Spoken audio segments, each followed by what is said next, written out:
Nagsimula ang kwento sa pagpapakita ng mag-asawang sina Edna at Larry, na araw-araw nagtatrabaho bilang mga manggagawa ng shellfish upang matustusan ang kanilang pang-araw-araw na buhay. Isang araw, nakita nila ang isang babaeng nawalan ng malay sa dalampasigan. Si Edna, na naawa sa babae, ay agad na hiniling sa kanyang asawa na tulungan ito at dalhin sa kanilang bahay upang gamutin.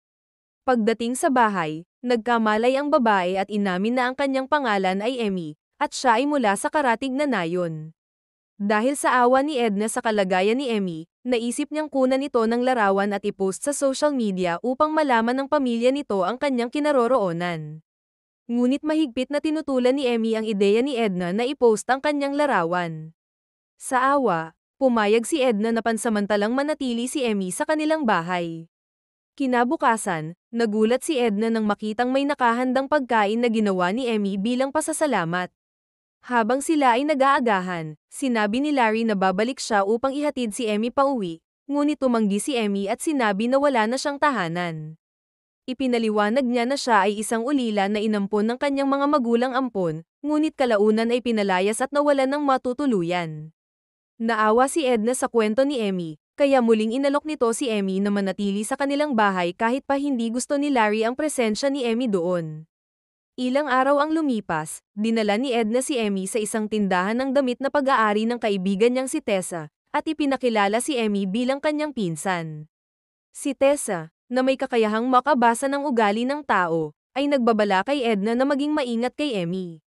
Sa parehong pagkakataon, aksidenteng nakita ni Emmy ang dalawang pulis, na nagdulot sa kanya ng matinding takot, at agad itong nagpaalam upang magpunta sa banyo.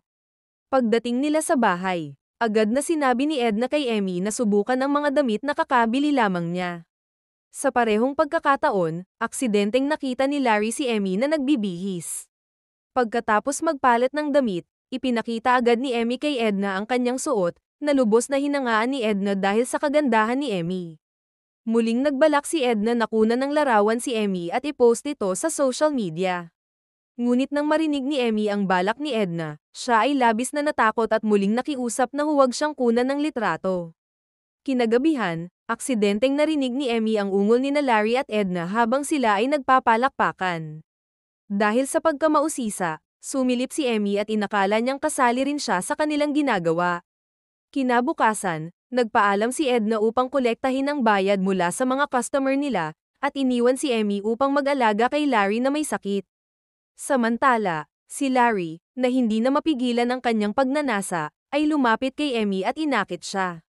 Mula noon, halos araw-araw silang nagpapalakpakan kapag wala si Edna.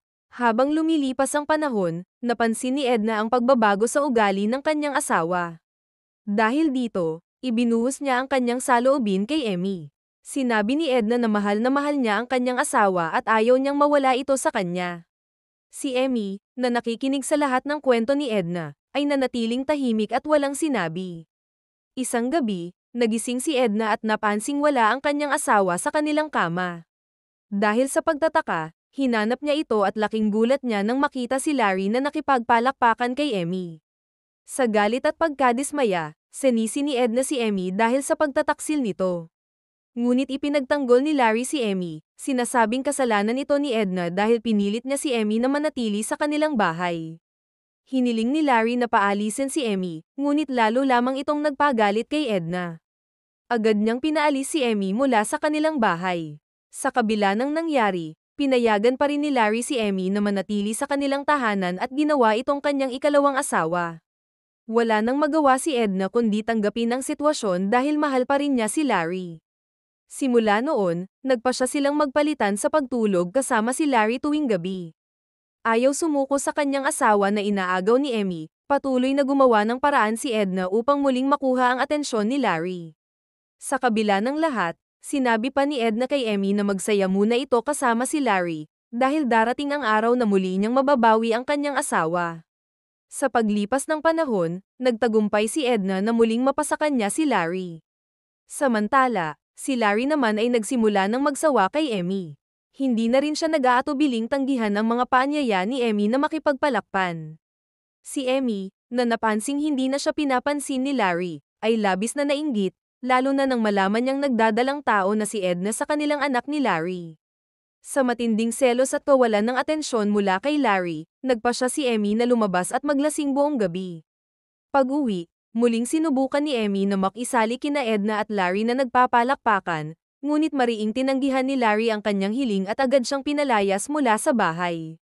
Labis ng desperada, binalikan ni Emmy ang lahat ng pangyayaring pinagdaanan niya. Lumabas na si Emmy pala ay isang pag-anti na tumapos sa kanyang kalaguyo at asawa nito. Isang araw, aksidente niyang nakita sina Larry at Edna na nangunguha ng shellfish. Sadyang nagpanggap si Emmy na nawalan ng malay upang matulungan siya ng mag-asawa. Sa katotohanan, si Emmy ay isang taga-sira ng relasyon at sadyang nais agawin si Larry mula kay Edna. Matapos niyang alalahanin ang lahat ng pangyayari, agad kinuha ni Emmy ang karit at tinapos ang mag-asawa. Matapos ang krimen, nilinis niya ang lahat ng ebidensya at muling isinagawa ang kanyang plano. Sa kanyang paglalakbay, nakilala niya ang isang lalaking nagngangalang Roman, na isang sundalo. Nagpakilala si Emmy bilang Albert, at dito nagtapos ang pelikula. Mag-subscribe para sa higit pang videos na tulad nito, i-on ang notification, at i-like ang video para suportahan ang channel. Salamat sa panunood.